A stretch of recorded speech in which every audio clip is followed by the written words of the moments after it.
Boa noite a todos.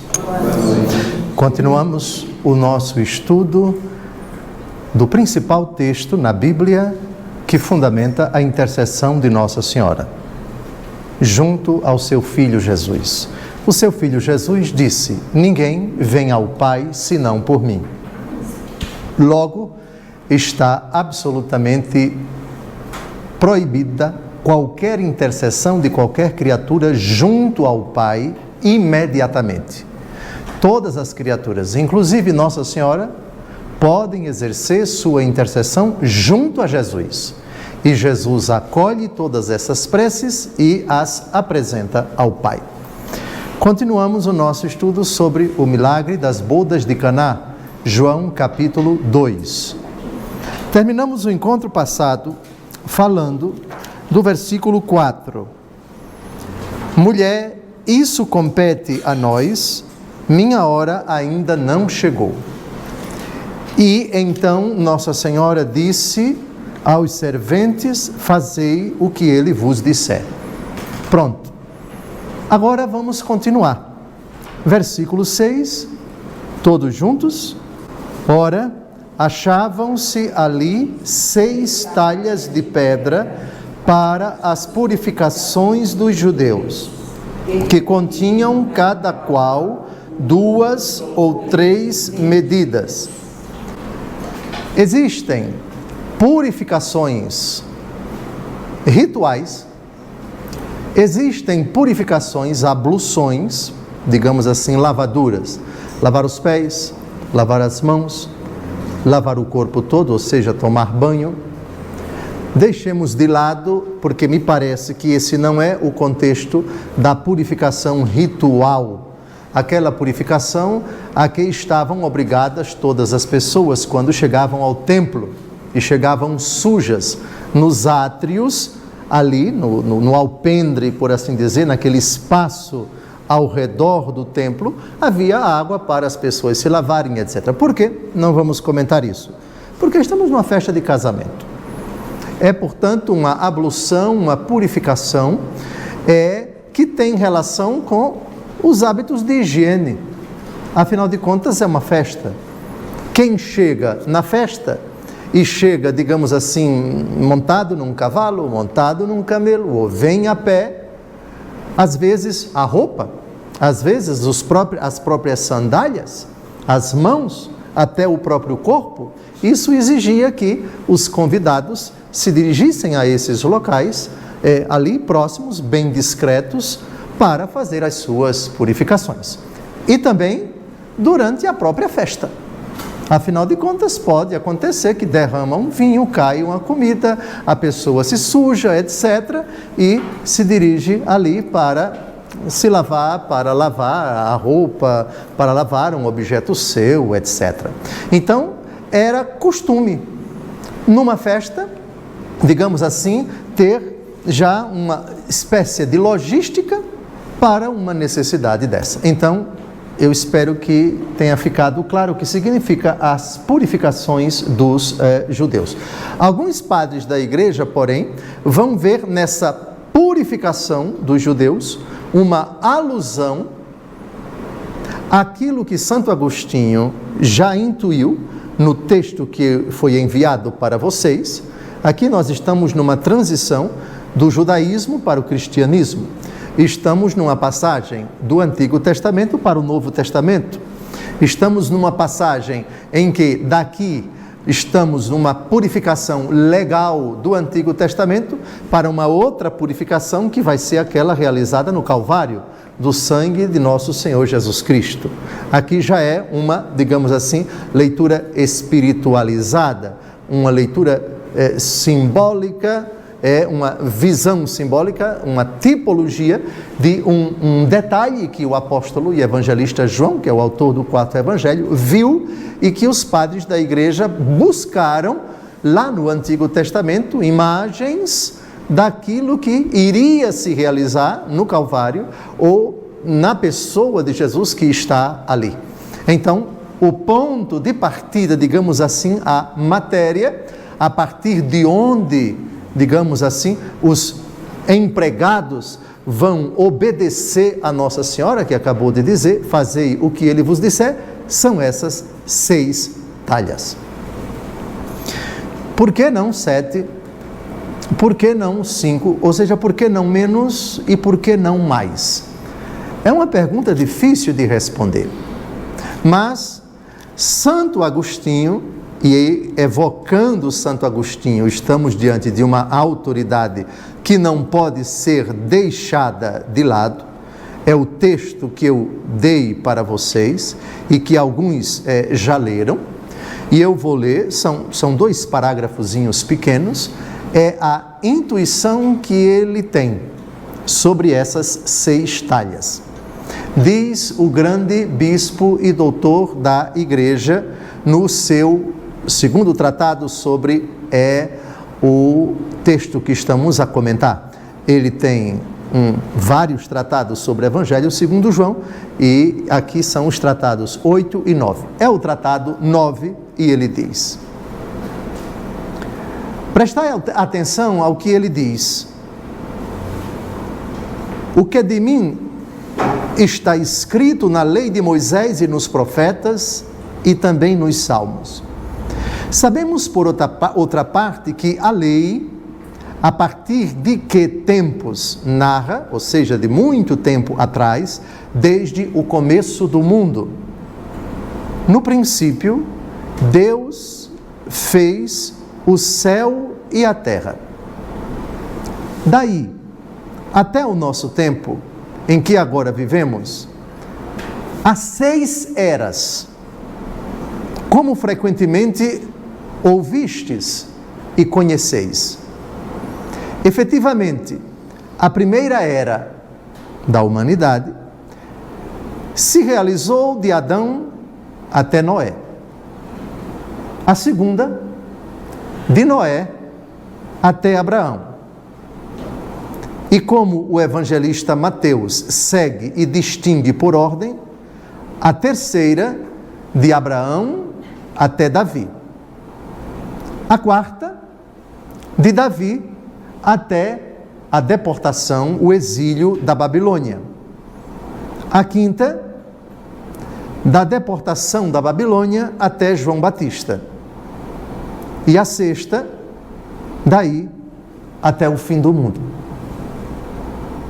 Precisamente porque nesta 6ª idade se manifesta, mediante o Evangelho, a reforma de nossa mente, segundo a imagem daquele que nos criou. Deus fez o homem à sua imagem no 6º dia. Olha que interessante. No 6º dia. E para que saboreemos Cristo, manifestou já na lei e nos profetas, a água é convertida em vinho. Por isso estavam ali 6 talhas, que mandou encher de água. Essas 6 talhas significam, portanto, as 6 eras de que nos falou o profeta. Esses 6 tempos, portanto, divididos por assim dizer, distribuídos por assim dizer, e divididos em parte, seriam como recipientes vazios, que nos foi preenchido, que nos foram preenchidos por Cristo. O que foi que eu disse? Tempos que correriam sem conteúdo se neles não se pregasse o Senhor Jesus. Cumpriram-se as profecias, as talhas estão cheias. Porém, para que a água se converta em vinho, nessa profecia toda há de se entender Cristo. Uma interpretação muito sugestiva, se levarmos em conta que qualquer texto da Escritura admite vários tipos de interpretação. E elas são compendiadas em 4 categorias no Catecismo da Igreja Católica. A literal, a moral, a anagógica e a literal, a moral, a espiritual e a anagógica. Eu falarei em tempo oportuno dessas 4 interpretações. Ele aqui faz uma interpretação alegórica, indo buscar no Antigo Testamento elementos que possam, por assim dizer, ser encaixados nesse número 6, nessas talhas que são um recipiente vazio que agora vai ser colocada água para que o milagre aconteça. Bem, ninguém é obrigado, por favor, a aceitar esse tipo de interpretação. Porém, na Escritura, nada acontece por acaso. Na Bíblia, nenhum detalhe pode ser considerado absolutamente insignificante. Mas vamos avançar. Então, o que é o versículo 6 constata? 6 talhas de pedra.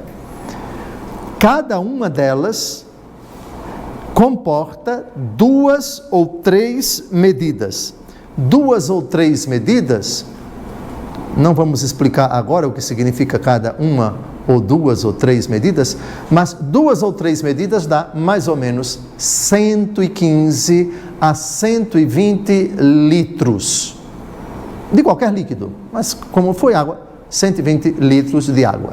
Então, não temos aqui uma jarra qualquer, nós temos provavelmente de barro, de argila, porém, há argilas e argilas, há argilas muito acabadas no seu exterior, e nesse sentido o preço desses recipientes, dessas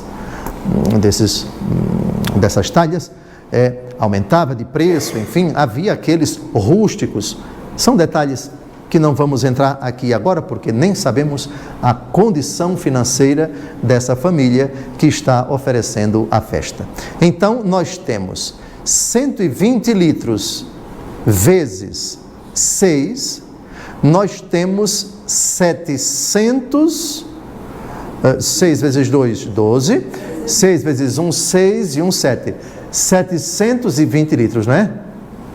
6 vezes 120? Sim. 720 litros de água, daqui a pouco vinho, nós temos vinho para bastante gente. Eu repito, vai permanecer sempre uma incógnita, quantos dias exatamente transcorreram aquela festa. Se levarmos em conta o costume judaico no tempo de Jesus, não era menos de 3 dias. Se a falta do vinho foi logo no primeiro dia, ou a família subestimou a quantidade de convidados, ou havia penetra demais, mas isso é uma opinião muito particular. Se o vinho faltou no segundo dia, é muito plausível. Se faltou no terceiro dia, presumindo que a festa teve pelo menos 3 dias, é mais presumível ainda. De qualquer maneira, faltou vinho. E era uma providência que Nossa Senhora queria que o seu filho tomasse. Já comentamos o diálogo entre ambos. Mulher, o que há entre mim e ti? A minha hora ainda não chegou. A resposta de Nossa Senhora, típica de quem conhece o Filho, de quem ama o Filho, e vice-versa, fazei o que ele vos disser. Implicitamente, nós já temos, que bom que você vai me atender. Isso no coração dela. E no coração dele, que bom que minha mãe me pediu, porque eu vou atendê-la e não vou dizer não para a minha mãe. Isso é tudo implícito, isso é tudo suposição. Mas nada disso contradiz o texto, pelo que vai acontecer daqui a pouco. Então, enchei as talhas de água. Eles encheram-nas até em cima. Plenitude, totalidade de disponibilidade para que Deus haja. É água ao extremo. Isso nos faz lembrar remotamente a própria Virgem que está cheia de graça, para usarmos a expressão do arcanjo Gabriel.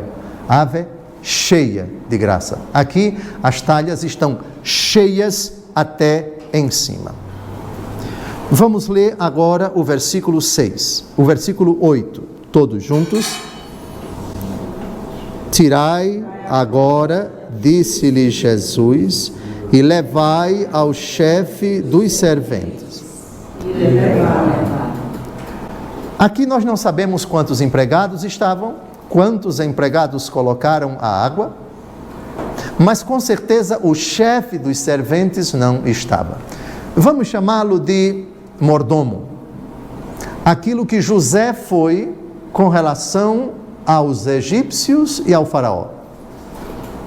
Vamos chamar aquilo que Esdras e Neemias foram, cada um no seu âmbito, em Babilônia. É o responsável pela condução da festa. Era, por assim dizer, o maître, mas maître é mais para a cozinha. Mas esse servente era o responsável por tudo. Cuidar para que não falte nada na festa era a responsabilidade dele. Avante. Todos juntos, o versículo 9. Logo que o chefe dos serventes provou da água tornada vinho, não sabendo de onde era, se bem que o soubessem os serventes, pois tinham tirado a água, chamou o noivo. Um momento, temos algo a comentar aqui. A primeira pessoa que prova é o chefe dos serventes, por várias razões. Para saber primeiro se o vinho está estragado ou não, está vencido ou não, está envenenado ou não.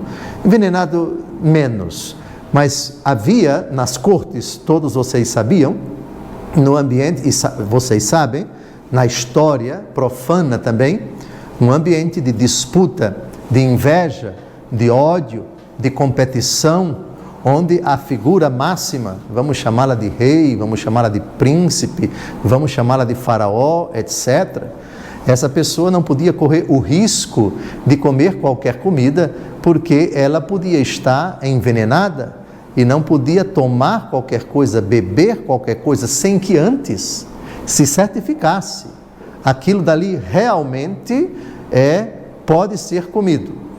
Mas era principalmente por causa do envenenamento, ou de se colocar algum tipo de cicuta, algum tipo de coisa que matasse a pessoa por asfixia ou envenenada, etc. E essa figura comia na frente da maior autoridade. Depois que ela comia, se morresse, morreu e pronto, ficou para lá e ninguém comia, etc. Mas se não morresse, pronto, então agora vamos comer, porque a comida do rei, ou a comida do general, ou a comida do fulano, já foi provada. Mas aqui nós temos algo um pouco parecido, mas bem diferente em outro sentido. Lembra isso? É aquele a quem é confiada a tarefa de cuidar, não apenas para que não falte nada, mas para que aquilo que vai ser oferecido seja de boa qualidade, seja comestível, no caso da comida, e seja deglutável, e seja, bebível, mas é um neologismo que eu acabei de inventar, que se possa realmente beber sem que você se sinta mal, porque é uma bebida deliciosa. E, sobretudo, o vinho, que é uma bebida típica para uma festa dessa natureza. Então, era tarefa do servente fazer exatamente isto. Ele não sabia de onde tinha vindo este vinho. Ele não estava presente na hora em que o milagre aconteceu e, curiosamente, o texto não diz que Jesus impôs as mãos, o texto não diz se Jesus fez alguma oração, o texto só diz que eles colocaram a água. E quando ela ficou cheia até em cima, agora levem para o servente. Tirai agora e levai ao chefe dos serventes. Foi exatamente nesse momento. Ocorre que eles estavam lá, eles viram a mudança. O chefe dos serventes não viu a mudança. Muito bem, chamou o noivo e disse-lhe. Agora vamos ler o versículo 10. É costume servir primeiro o vinho bom, e depois, quando os convidados já estão quase embriagados, servir o menos bom. Mas tu guardaste o vinho melhor até agora. Se o noivo estava perto, não sabemos. O fato é que o servente não foi para Jesus, mas foi para o noivo. É claro que os padres da igreja viram nesse monólogo entre o chefe dos serventes e o noivo uma alusão à história da salvação. O Antigo Testamento é vinho, o Novo Testamento é vinho. A história de Israel é vinho. A história da igreja, que começa com Cristo encarnado, é vinho. Vinho bom, o Antigo Testamento? Sem dúvida. O Novo é melhor. Quem se recorda daquela afirmação de nosso Senhor Jesus Cristo? Ninguém põe vinho novo em odres velhos, porque os odres não vão comportar e vão se quebrar. Da mesma forma que ninguém põe remendo novo em roupa velha, porque o remendo não vai se sustentar. É óbvio que ele faz uma alusão aqui, o paradoxo, o paralelo, melhor dizendo, supondo sempre continuidade e descontinuidade. Continuidade porque o Deus do Novo Testamento é o Deus já revelado no Antigo Testamento, e descontinuidade porque eu não vim abolir a lei e os profetas, mas vim levá-los à plenitude, à perfeição. Então, os padres da igreja viram nesse versículo 10 uma alusão claríssima entre o vinho novo que acabou de chegar em comparação com o vinho velho. E nesse sentido é muito importante que a gente pule agora para a carta aos Hebreus, para ilustrar essa passagem, essa transição. Hebreus 8, de 6 a 7, e depois o versículo 13, vamos ler juntos. Ao nosso sumo sacerdote, entretanto, compete ministério tanto mais excelente, quanto ele é mediador de uma aliança mais perfeita, selada por melhores promessas. Porque se a primeira tivesse sido sem defeito, certamente não haveria lugar para outra. Agora pulemos para o versículo 13. Se Deus fala de uma aliança nova, é que ele declara antiquada a precedente. Ora, o que é antiquado e envelhecido está certamente fadado a desaparecer. O que é que desaparece na antiga aliança? Aquilo que Jesus aperfeiçoou. Obviamente que certas instituições provisórias, portanto não perenes, mas que vinculavam por um certo tempo, com a chegada de Jesus, não tem mais razão de ser. Envelheceram, caducaram. Vide a prática da lei de Moisés. O apóstolo Paulo diz que o homem não é justificado pela lei de Moisés, mas pela prática da lei, pela fé em Jesus Cristo. Bem, então o vinho melhor é Jesus que está ali presente. Estamos diante de uma realidade que passou da preocupação, eles já não têm vinho, para a certeza de que ali existe vinho suficiente e de boa qualidade. Um vinho melhor do que aquele que estava sendo ingerido até que se faltasse vinho. É evidente, é indiscutível que aqui estamos diante de uma imagem daquilo que vai acontecer atingindo sua plenitude no Calvário. Do lado transpassado de Cristo jorrarão o sangue e a água, a abundância do vinho novo, a festa de núpcias, que vai possibilitar alimento, bebida que saciarão o homem por toda a eternidade. Batismo e Eucaristia, água e vinho. O pão que eu hei de dar é a minha carne para a vida do mundo. E também a frase que nosso Senhor Jesus Cristo disse para a samaritana: se você tomar dessa água, você não vai sentir sede jamais. Dá-me de beber desta água, para que eu não venha mais buscar aqui. E Jesus, sou eu que estou falando a você. Eu sou esta água. Depois, o diálogo transcorre até que a mulher se converte. Bem, avancemos. Voltemos a João capítulo 2, versículo 11. Versículo 11. Este foi o primeiro milagre de Jesus.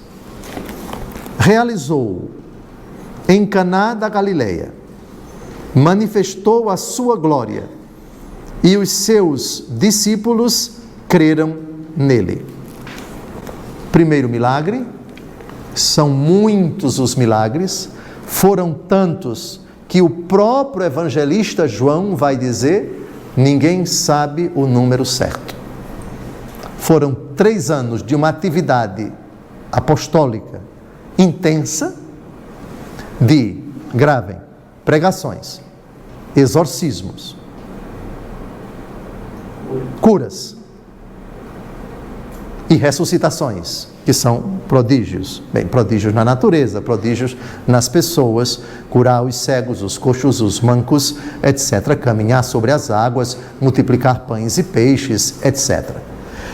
O primeiro de uma série que não dá para dizer com exatidão qual o número. Vamos a João capítulo 20. É algo que ninguém pode dizer com exatidão.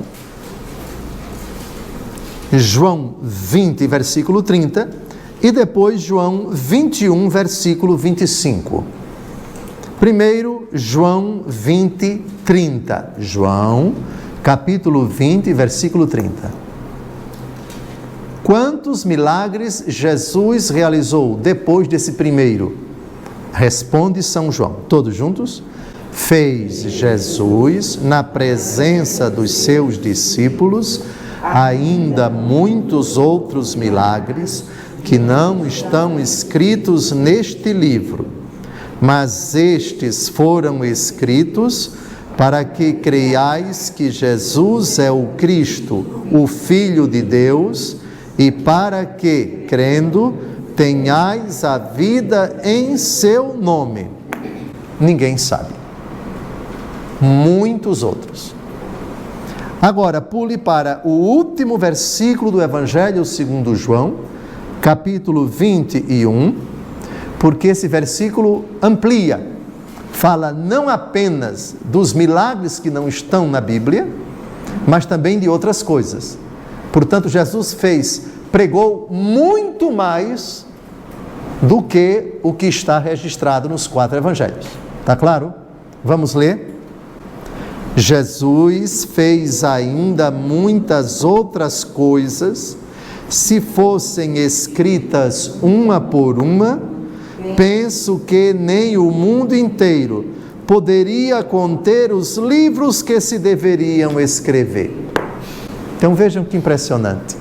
Para quem pensa que Jesus só fez aquilo que está narrado nos 4 evangelhos. É errado. Muito errado. Ah, Dom José, e se fosse achado hoje um escrito, um papiro, uma obra escrita por alguém do tempo de Jesus, narrando outras coisas dele, esse livro poderia entrar na Bíblia?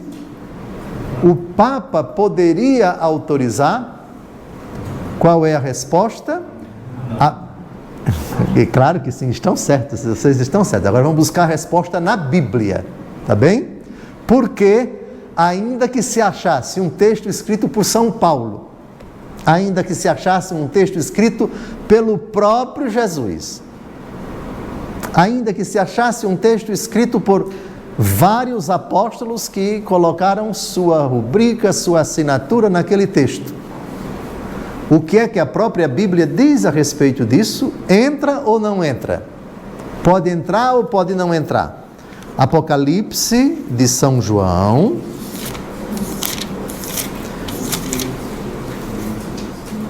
capítulo 22, versículo 18.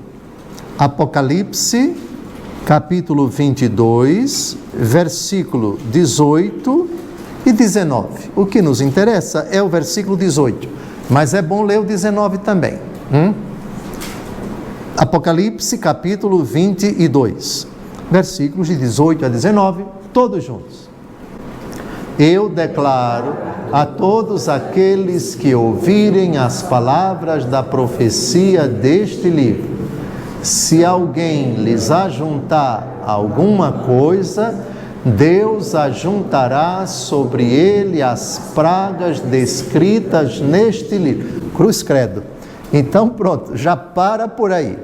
Ninguém pode acrescentar mais nada àquilo que foi escrito pelos apóstolos e pelos discípulos após a sua morte, vírgula, e que a Igreja Católica Apostólica Romana, depois de um longo tempo de maturação de discernimento, inspirada pelo Espírito Santo, definiu que os livros da Escritura, Antigo Testamento 47, 46, Novo Testamento 27, total 73, nem mais, nem menos. Nem mais, nem menos. Martinho Lutero foi que jogou no lixo 7 livros desses 73, mas isso é um problema dele e um problema dos protestantes que aceitaram o que ele fez. Lutero nasceu no século XVI, portanto, 1200 anos depois que a Bíblia já estava completamente definida, fechada, por assim dizer. E a Igreja Católica foi quem discerniu isto e quem conservou a Bíblia que Lutero colocou nas axilas e fugiu para um castelo da Alemanha para traduzir para o alemão, deixando de lado esses 7 livros. Portanto, ninguém, absolutamente ninguém, pode acrescentar mais nada. Nem o Papa, nenhum bispo da Igreja Católica, nem a própria Igreja Católica tem mais autoridade para definir absolutamente nada com relação ao cânon bíblico. Os números 73 é o resultado do discernimento por obra do Espírito Santo da Santa Igreja Católica, que definiu esse número cerca de 300 anos depois de Cristo. Alguns livros não entraram, alguns livros que eram, digamos assim, passíveis de uma dúvida se deviam entrar ou não, e isso é absolutamente normal que existisse essa dúvida, porque a Igreja Católica está completamente difundida no Império Romano, e o Império Romano naquele tempo, pensem, era o norte da África que ia desde o Egito até o atual Marrocos, tudo ali, cerca de 700 dioceses no auge da Igreja Católica no século IV, depois da conversão de Constantino, com o Edito de Milão, e depois quando a Igreja se tornou a religião oficial do Estado com Teodósio, outro imperador, não foi com Constantino, mas foi com Teodósio. Com Constantino foi a proibição de perseguir os cristãos. Era uma das muitas religiões permitidas, e Constantino, imperador cristão, mas a religião oficial do Estado, portanto, com a proibição dos cultos pagãos, só com Teodósio, 380, se não me engano, alguns anos depois da morte de Constantino. Muito bem, então, toda a Europa cristã, católica, a Ásia, peguem toda a Turquia, peguem Irã, Iraque, Arábia Saudita, por ali, enfim, Cazaquistão, etc. Tudo isso era Império Romano? e cristão. Então nós temos bispos espalhados em centenas de dioceses. E bispos que podiam divergir, olha, esse livro, como de fato, livros do Novo Testamento, que quase não entraram na Bíblia. Por quê? Pequenos demais. Judas, uma cartinha desse tamanho. Terceira carta de São João, uma cartinha desse tamanho. Ah, é pequena demais, para que entrar? Alguns diziam. A carta aos Hebreus chegou a ser criticada por alguns bispos, obviamente, que não tinham uma certa clareza. E era preciso que um bispo ajudasse o outro, com suas obras, com seus escritos, com suas explicações. Não, essa contestação a respeito da carta aos Hebreus, a respeito do Apocalipse, não procede por isso e por aquilo outro. Em um processo lento de discernimento. A Bíblia não caiu do céu pronta com os 73 livros, não. Assim como no Antigo Testamento, os livros foram escritos entre os judeus naturalmente. E não havia essa preocupação entre os judeus de dizer isso é livro inspirado, isso não é livro inspirado. Isso só veio a acontecer no século I da era cristã, quando os cristãos usavam nas suas celebrações, como acontece até nos dias de hoje, primeira leitura do Antigo Testamento, segunda leitura do Novo Testamento e mais o Evangelho. Aí os judeus acordaram, espera aí, nós precisamos também definir quais são os livros, porque os cristãos estão usando livros que nós não consideramos inspirados. Então, mas isso é coisa só do século I da era cristã. Só depois da morte de nosso Senhor Jesus Cristo é que os judeus, e vejam que entre os judeus, até hoje, há judeus da diáspora, os judeus que viviam em Alexandria, no Egito, uma comunidade judaica numerosíssima e muito conceituada, com rabinos famosos. Foi lá que aconteceu a chamada tradução, a versão dos 70. Os 70 tradutores, havia uma lenda entre eles, que dizia que os 70 foram colocados numa ilha e ficaram sozinhos, sem contato com ninguém, e durante 70 dias traduziram toda a Bíblia do hebraico para o grego. E por um milagre, a tradução de todos os 70 foi uma tradução igual. É claro que isso é uma lenda, mas a Bíblia judaica foi traduzida do hebraico para o grego.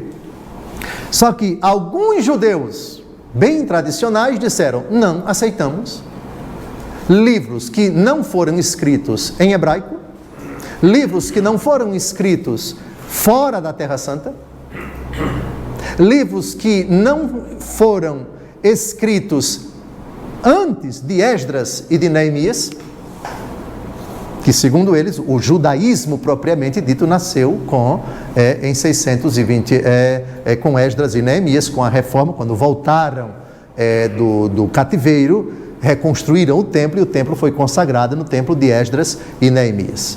Então é aí propriamente que se fala de judeus. Judeus. Os remanescentes da tribo de Judá que voltaram do exílio. Muito bem, então, há judeus, lembram da distinção entre saduceus e fariseus? Os fariseus aceitam com grande autoridade, além da Torá, outros livros, os livros históricos, os livros proféticos, alguns livros sapienciais, etc. Já outros só aceitam a Torá. São os saduceus do tempo de Nosso Senhor. Outros judeus aceitam os livros escritos em hebraico, além da Torá, os outros escritos em hebraico, mas não aceitam nenhuma tradução em grego. Ocorre que o mundo judaico é extremamente complexo. Não se pode falar apenas de judeus, já no Antigo Testamento, os judeus da Terra Santa. Porque nós temos judeus espalhados no Império Persa, no Império Babilônico, no Egito. Aliás, no Egito, alguns voltaram, mas outros ficaram. Lembram do tempo de José? 430 anos depois, Moisés conduz o povo. Mas a história diz que nem todos quiseram ir para a Terra Santa. Nem todos quiseram ir para a Terra Prometida. Alguns ficaram. Então nós temos judeus, não confundir judeus com judeus que moram na Terra Santa. E isso tem influência também na teologia deles. Isso tem influência também na concepção, na interpretação dos textos inspirados. Eu acho que eu fiz, foi uma baita de uma digressão, mas acho que foi importante para a gente situar exatamente essa realidade do porquê, e mesmo que se ache um livro todo banhado a ouro, e que o Carbono 14 consiga comprovar que foi redigido no tempo de Jesus por um apóstolo, com um devido respeito, vai ser apenas um livro apócrifo. Não entra. E ainda que os protestantes peçam à Igreja Católica, não entra. E ainda que toda a Igreja Católica peça a si, não entra. Por causa dessa autoridade aqui, versículo 18. Acabou. A Bíblia foi escrita até a morte do último apóstolo, que escreveu, não por acaso, o último livro da Bíblia. Com a morte de São João, ainda que, logo depois da sua morte, a relação dos livros inspirados, tanto do Antigo quanto do Novo Testamento, ainda não estava definida, acabou a revelação positiva com a morte do último apóstolo. Está claro? Ficou claro? Voltemos então. Então a digressão foi por causa do versículo 11, milagre, e por causa do Apocalipse. Ainda vamos ler o versículo 19, volte Wellington. Apocalipse, último capítulo, versículo 19, para quem quiser tirar, nem pode acrescentar, nem pode tirar. Então, Lutero que se entenda com Nosso Senhor, porque ele tirou esses 7 livros. Porque é o que diz o versículo 19, todos juntos? Se alguém dele tirar qualquer coisa, Deus lhe tirará a sua parte da árvore da vida e da cidade santa descritas neste livro. Então, versículo 18, ninguém acrescenta. Versículo 19, ninguém tira. A Bíblia está completamente fechada, ninguém sai e ninguém entra. Ainda o versículo 11, realizou em Caná da Galileia. E os seus discípulos creram nele. Antes de falarmos da fé em Jesus, vejam bem a glória de Jesus. Manifestou a sua glória. O que é a glória de Jesus? A glória de Jesus é a manifestação do seu poder, do seu esplendor, da sua majestade, do seu fulgor, da sua onipotência. No domingo passado, nós refletimos o Evangelho da Transfiguração, onde Jesus se transfigurou, seu rosto e seu corpo ficaram mais brancos do que a neve, o que deixou Pedro, Tiago e João assustados com o espetáculo, etc, etc. A glória de Jesus, porém, vai ser revelada na véspera da sua morte. Glória não é somente o brilho, claro que é o brilho. Triunfo, claro que é o triunfo. O triunfo de Cristo acontece em cada momento de sua vida pública. Portanto, também na agonia. Portanto, também no Calvário. Portanto, também derramando o seu sangue. Portanto, também morrendo. É o que a gente vai ver agora. João capítulo 17, Jesus pede ao Pai que agora o seu nome seja glorificado. Todos juntos, versículos de 1 a 3. Jesus afirmou essas coisas e depois, levantando os olhos ao céu, disse: Pai, é chegada a hora, glorifica para que o Filho glorifique a ti, para que o teu poder glorifique os sobre toda criatura, e a vida eterna a todos aqueles que lhe entregaste. Muito bem. Agora pule para o versículo 5. Agora, pois, Pai, glorifica-me junto de ti, concedendo-me a glória que tive junto de ti antes que o mundo fosse criado. Jesus está a poucos instantes de ser preso. Ele está no cenáculo, está rezando, está angustiado. É no contexto da instituição da Eucaristia. Nosso Senhor vai se perturbar profundamente daqui a pouco. E aqui ele pede, chegou a hora, glorifica o teu filho, para que o teu filho glorifique a ti. No versículo 5, muito comovente, glorifica-me junto de ti, concedendo-me a glória que tive junto de ti, antes que o mundo fosse criado. Jesus é Deus. A glória de Jesus é a glória do Pai. A glória do Pai é a glória de Jesus. Mas, por que ele pede para ser glorificado agora? Porque é o ápice de sua missão na terra. Mas como a glória de Jesus vai se manifestar, é do mesmo jeito que no Monte Tabor? Não. Na obediência.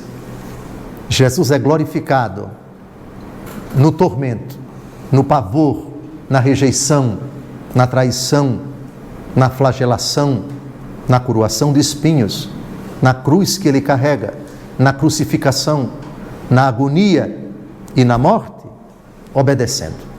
Obediente até a morte e morte de cruz. Aqui está a glória de Jesus na sua agonia. Portanto, Jesus é glorificado com a glória que eu tinha junto de ti antes que o mundo fosse criado. Jesus sempre foi glorioso. Quando se encarnou, a glória de Deus que se faz carne no ventre de Maria. A glória de Jesus quando ele nasce pequenino. A glória de Jesus que permaneceu escondida até aos 30 anos. E as manifestações gloriosas de Jesus durante toda a sua vida pública. Jesus quando prega, Jesus quando cura, Jesus quando liberta, Jesus quando expulsa os demônios. E a glória no momento decisivo da sua existência terrena. E lógico, a ressurreição é um momento glorioso também. A glória, porém, no Calvário, a glória na cruz, a glória na rejeição, a glória na impotência, a glória na fúria dos seus adversários, dos seus inimigos, é uma glória escondida dos olhos dos homens, mas uma glória real, obediente até a morte. Essa é a glória que o Filho pede na oração sacerdotal. Dá-me a glória de te ser obediente até ao fim, de manifestar minha fidelidade até ao fim, nessa hora tormentosa da minha vida. Isso para explicar a glória do último versículo volte por favor, para João capítulo 2, versículo 11, de novo, manifestou a sua glória. Jesus manifesta a sua glória com esse milagre. Vejam, humanamente falando, com exceção dos empregados e de Nossa Senhora, ninguém viu, ninguém soube. É claro que o texto não diz, mas podemos supor. O servente que foi conversar com o noivo, e aliás, parece que ele imaginou que o noivo mandou comprar, que o noivo mandou trazer às pressas mais vinho, parece, porque o diálogo do servente nem faz alusão a Nosso Senhor. Certamente os empregados espalharam a notícia como bons fuxiqueiros que eram, e para a glória de Deus também, e oxalá, além dos apóstolos, outros também se convertessem, tenham se convertido a Jesus, não sabemos, o texto não diz. Mas foi algo, digamos assim, circunscrito àqueles poucos. Se o texto diz que os discípulos creram nele, parece que esse acontecimento, tragam as jarras aqui e encham de água, parece que os apóstolos estavam vendo a cena. Porque o texto diz, acreditaram. Parece então supor mas isso já é ilação de minha parte, que todavia não contradiz a narrativa do texto, que Jesus estava cercado deles, porque eles viram e se viram, creram. O texto não diz que os serventes creram.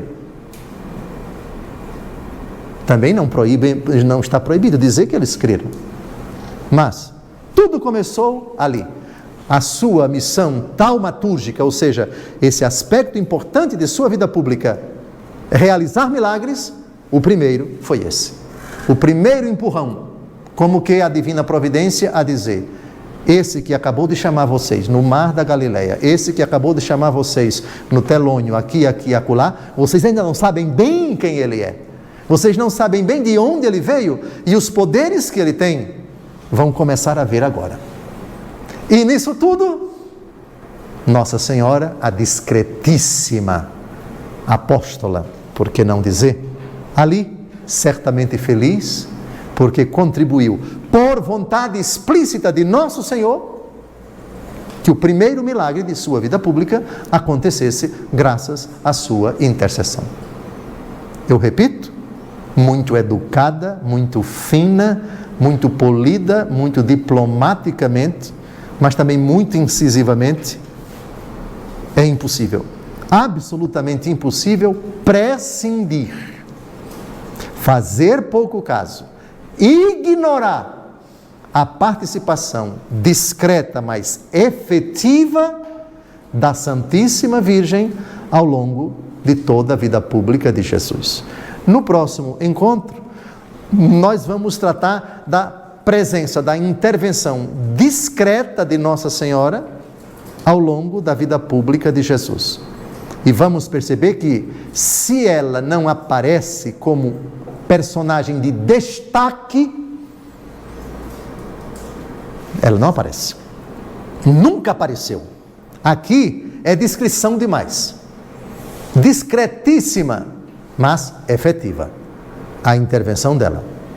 Ao longo da sua vida pública, vamos ver todas as participações dela, vamos ver também no Calvário, vamos ver também antes de Pentecostes, e vamos ver também uma presença muito discreta de Nossa Senhora entre 500 personagens, às quais Nosso Senhor Jesus Cristo, o ressuscitado, apareceu.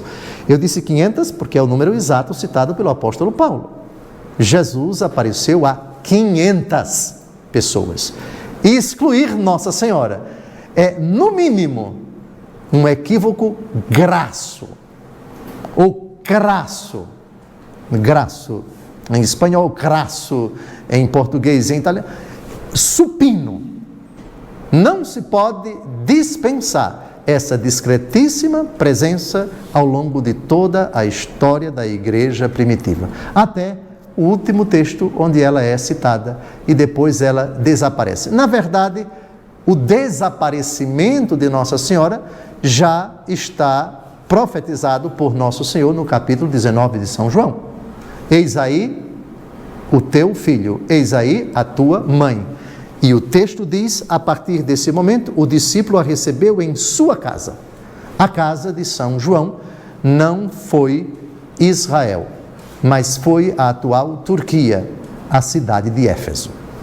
Mas isso é assunto para o próximo encontro. Se Deus quiser, avançamos e já estamos mais da metade do nosso estudo sobre a intercessão de Nossa Senhora. Boa noite, boa semana.